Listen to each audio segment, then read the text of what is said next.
자, 이번 시간에는 과목별 세무조정의 8번째 외화 자산에 대한 평가 차익을 어떻게 세무조정하는지 보도록 하겠고요. 결과부터 말씀드리게 되면 외화 자산이나 부채에 대해서 평가 이익이라든지 평가 손실 나오겠죠. 평가라는 용어 쓰지 않고 우리가 재무회계에서는 외화 환산 이익, 외화 환산 손실이 되거든요. 근데 법인세법에서는 얘는 이익은 입금으로, 그다음에 손실은 송금으로 인정해줘요. 뭐 어렵지 않죠? 그래서 세무조정을 할 때 지금 매번 뭐 말씀을 드리기는 하겠지만은 얘는 실제로 환율에 대한 평가이기 때문에 실제 거래가 이루어진 게 아니죠. 그러면 얘는 소득 처분할 때 유보라고 해놔야 되겠죠. 우리 외화 환산 이익이나 외화 환산 손실은 영업 외 비용이나 영업 외 수익으로 돼 있잖아요. 그죠? 걔 그대로 남아 있잖아. 실제로 그 외화 자산이나 부채에 대해서 실제로 돈 주고받고 거래할 때 그때 없어지는 거잖아요. 근데 현재는 유보 시켜놓는다. 소득 처분이 그대로 있으니까. 오케이? 자, 됐어요. 자, 그러면 요 외화에 대해서 설명할 게 무엇이 있을까 봤더니 교재에서 그 용어들 시험 문제는 뭐 나오는 것들은 아니긴 한데요. 통화 선도라든지 네 가지 단어를 잠깐 설명해주고 바로 실기로 해보도록 하겠습니다. 여기 통화 선도라는 용어가 있고요. 이 통화 선도는 실제 금액에 대한 거예요. 금액을 그다음에 통 통화 수합이라고 되어 있어요. 이거는 이자율에 대한 거예요. 그다음에 또 설명해 드릴 게 또 뭐가 있느냐면 거기 교재에서 화폐성이라는 얘기가 나와요. 화폐성이라는 것은 금액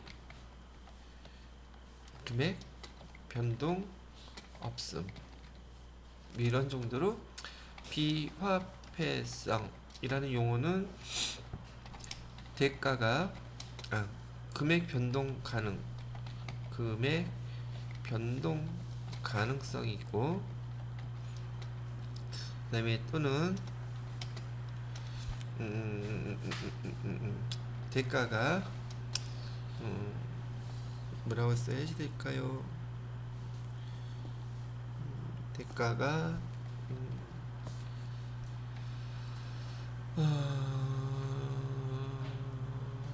부채와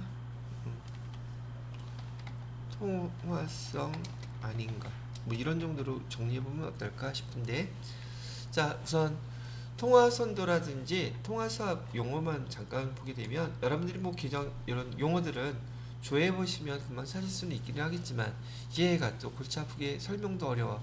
그래서 얘네들은요 보통 금융 쪽에서는 여기 파생상품이라고 많이 불러요. 근데 예를 하나 들어드리면 자 내가 외국에서 그 상품을 사기로 계약을 했어요. 그래서 그 계약 기간 동안이 좀 길어. 근데 그 금액이 환율로 보통 달러로 계약을 하지 않겠어요? 그런데 환율이 높아져 가지고 지금 금액은 여기다가 어디갔지? 1000달러를 같이 계약을 했는데 이 금액이 원화로 따지면 지금 환율로 따져가지고서 예를 들어서 환율은 지금 1000원이라고 가정을 할게요.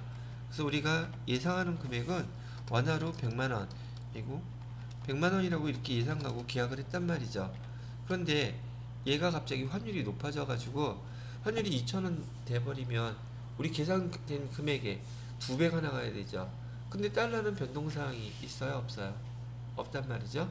그래서 지금 이 리스크를 줄이기 위해서 반대급부로 그 환율을 갖다가 그때 그 달러를 갖다가 얼마 주고 사겠다고 계약을 해 놓는 거예요.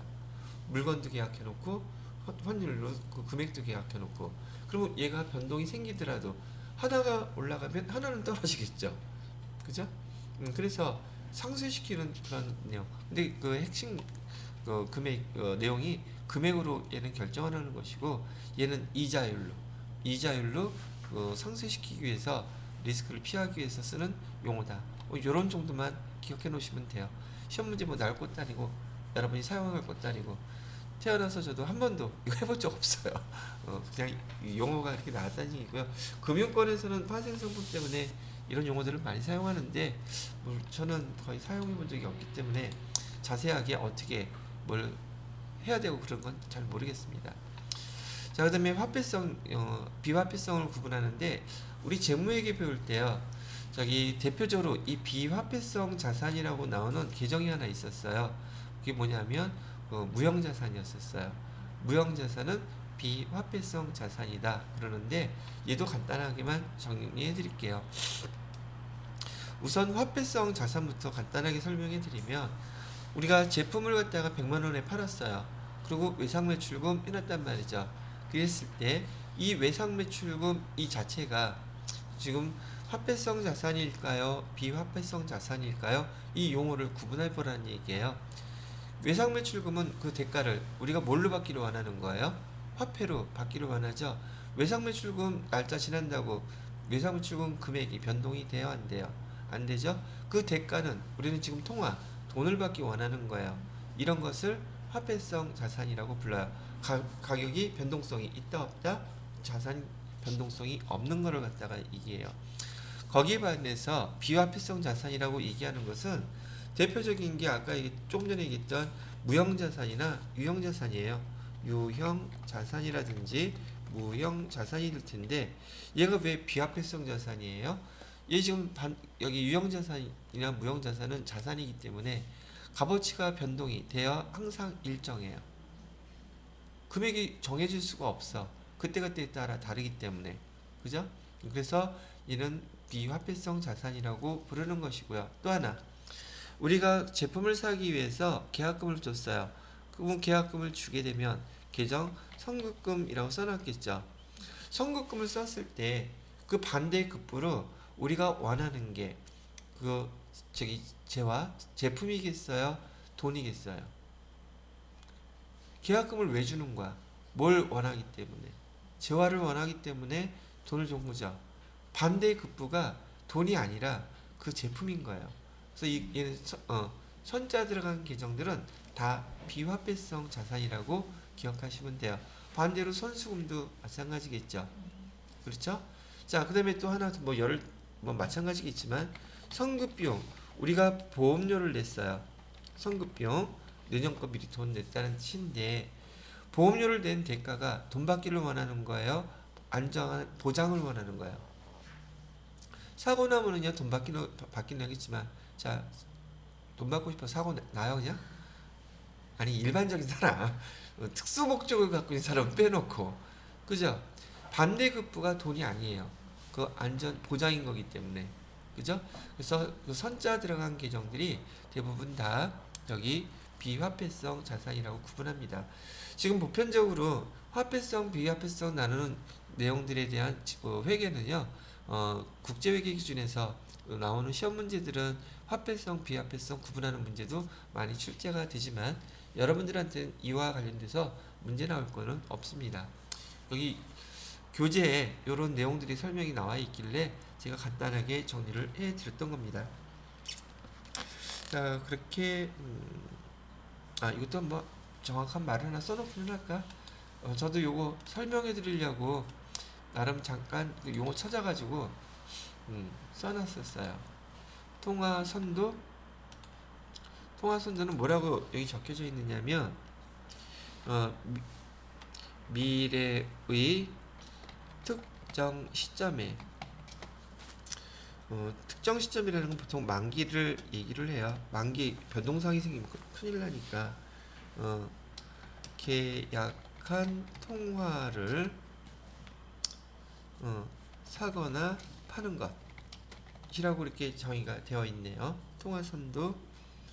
그 다음에 여기 통화 수합은요, 미래의 특정 시점에 만기에 계약한 통화가 아니라 이자율을 사거나 파는 것을 통화 수합이라고 부른다. 이렇게 되어 있으니까 혹시 나중에 파생 상품 연구하실 분들은 관심 있는 분들은 이거 보시고 하면 되겠어요. 자, 그다음에 아까 얘기해 드렸던 중요한 것은 우리 외화 자산 부채 등에 대한 여기 세무조정과 소득처분이죠. 그래서 여기 외화 환산 손익에 대해서 여기 외화 환산 손실은 세무조정할 때 송금 산입 소득처분은 유보라고 그랬죠. 유보 발생.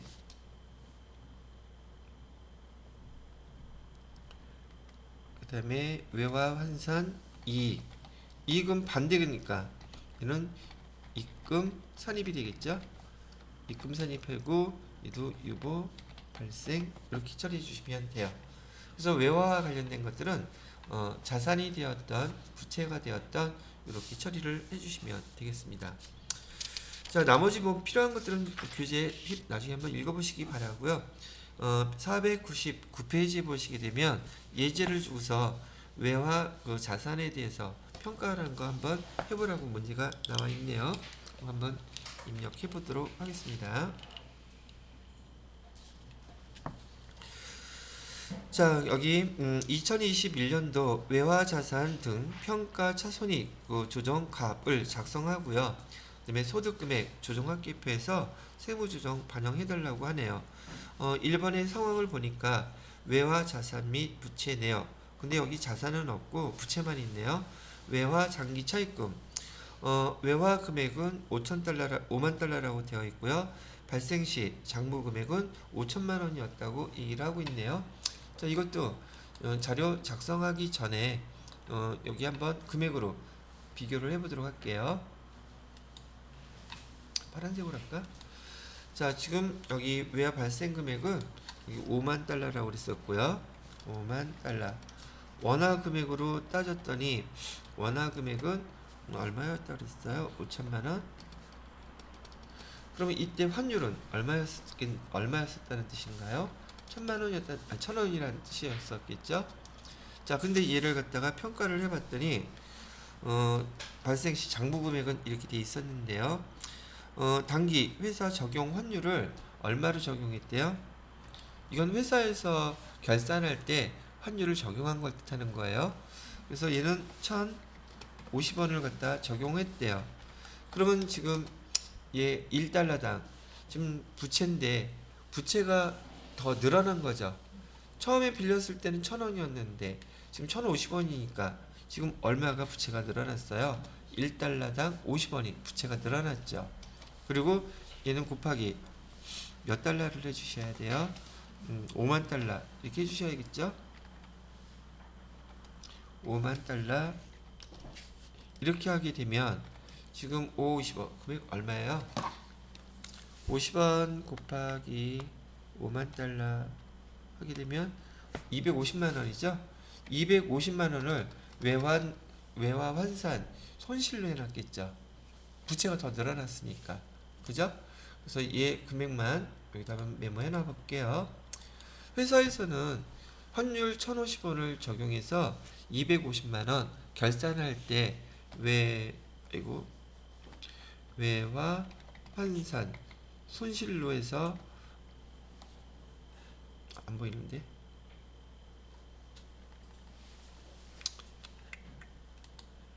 그럼 뺐어야지 뭐 어떻게 이거에 대해서 계정 처리를 외화 환산 손실로 이렇게 기록을 해놨다는 뜻이에요. 자, 그런데 교재에 보시게 되면 지금 당기말 장부 금액이 얼마라고 되어 있어요? 5,250만 원 되어 있죠. 부채가 5,250만 원 되어 있다는 뜻이고, 종료일 현재 매매 기준율 이건 뭐냐면 법인세법에서는 여기 종료일 현재 매매 기준율을 사용한대요. 어디에서는? 법인세법에서는. 그럼 여기다가 다시 한번 정리를 해보게 되면 법인세법에서는 환율 얼마를 적용하겠다는 뜻이에요. 1,100원을 적용하겠다는 뜻이죠. 그죠? 자, 보세요. 1100원을 적용하게 되면 나는 처음에 100만원, 1000원이었었는데 1100원을 적용하게 되면 지금 1달러당 나는 얼마를 더 손해보는 거예요? 100원을 더 손해보는 거죠. 그죠? 그리고 여기 해당되는 금액은 5만 달러라고 했으니 법인세법에서 볼 때는 여기 금액이 얼마가 500만 원이 평가 손실로 나오겠죠. 그죠? 자, 아까 얘기했던 거 똑같은 거예요. 지금 회사에서는 여기 외화 환산 손실을 얼마를 받는데 250만 원인데 법인세법으로 매매 기준율을 적용했더니 외화 환산 손실이 얼마래요? 500만 원이라죠. 그럼 얼마 차이 나요? 250만 원 차이 나죠. 이 차이 나는 것만큼 송금을 인정해 주겠다고요. 그럼 송금 산입하고 유무 발생. 그러면 끝이에요.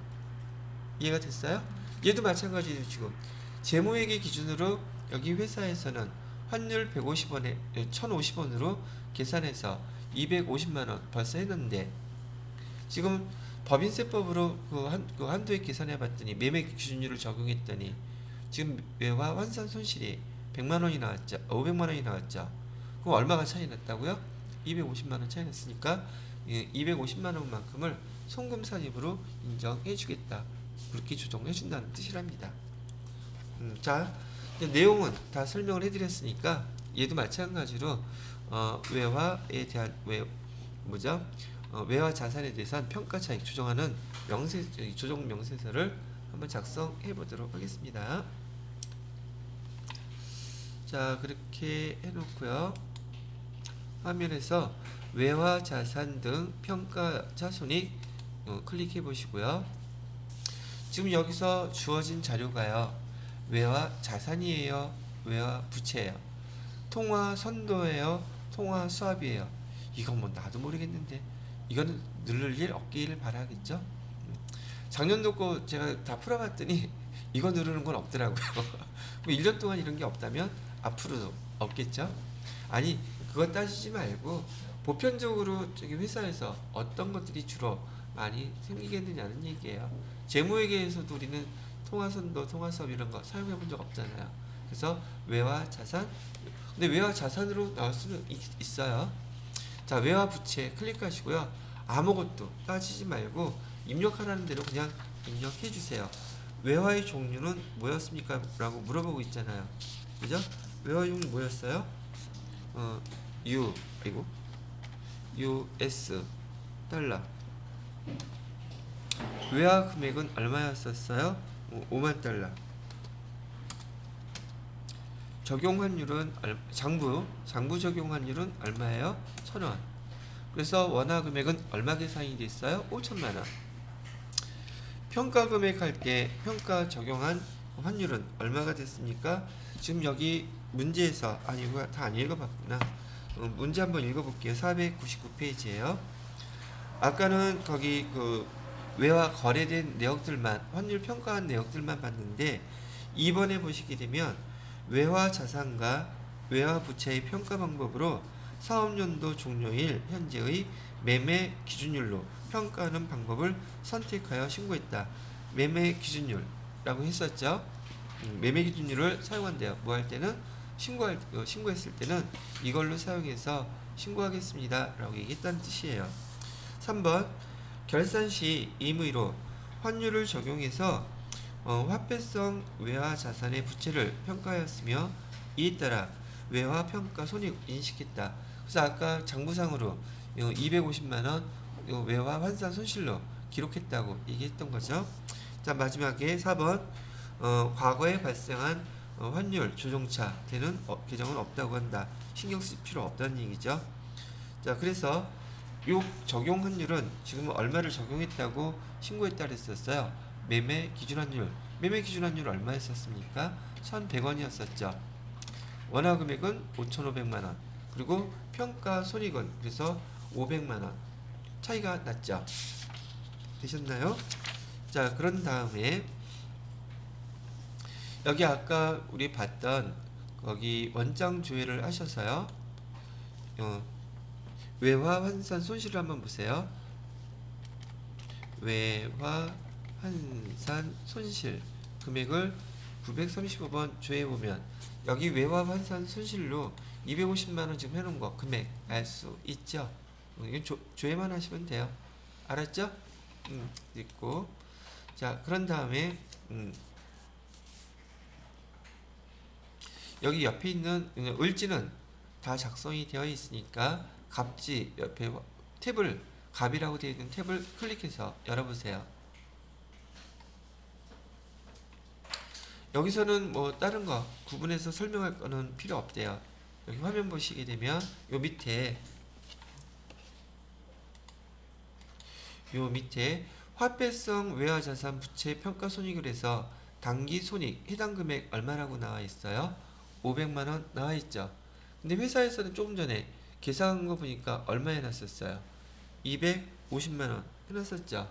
그래서 평가 손실로 평가 이익이면 플러스로, 평가 손실이면 마이너스로, 평가 손실이기 때문에 마이너스 250만원 이렇게 해놨어요. 그랬더니 회사 금액 하고 난 다음에 옆에 보시게 되면 우리 매번 보던 항목이 나와 있네요. 손익 조정 금액 마이너스로 나온 건 손실이라 그랬었죠. 그죠? 이익이라면 플러스로 나온다 그랬어요. 회사 여기 계산된 금액 250만원 들어간 것도 이해가 되시죠? 자, 그러면은 여기까지 입력하면 여기 외화자산 평가손익에 대한 건 입력이 다 끝났어요. 이 위에 있는 것들은 손댈 필요 아무것도 없습니다. 이거는 뭐 하는 거냐고요? 채권 있죠? 채권 채무. 그거 할 때 쓰는 거예요. 여기서는 해당 사항 없어서 쓰지 않았고요. 자, 그래서 합계 등록도 눌러보세요. 합계 등록 눌러보시면 평가 손익에 대해서 얘는 송금 산입으로 한다 그랬었죠. 그래서 여기 내용은 지금 우리가 외화 부채를 했었죠. 외화 뭐라고 썼냐면 평가 손익에 대해서 써주시고요. 금액은 250만원, 그 다음에 유고 발생 이렇게 해주시게 되면 다 끝났어요. 물론 저장해 주셔야 되고요. 여기 보니까 그 외화 자산 부채에 대한 평가손익 그 조정 명세서도 작성하는 건 그렇게 어렵지 않죠. 그래서 내용들을 이해한 다음에 이렇게 작성해서 완성시켜 주시면 끝나게 되겠습니다. 이런 문제 나오면 맞출 수 있을 것 같지 않아요? 오케이. 자, 그래서 얘도 저장해 주시고요.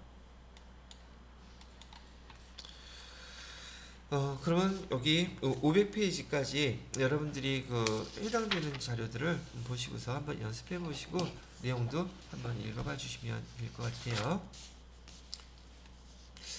자, 지금 25분 남았는데 얘가 설명이 가능할까? 일단 예, 마무리를 짓도록 하겠습니다.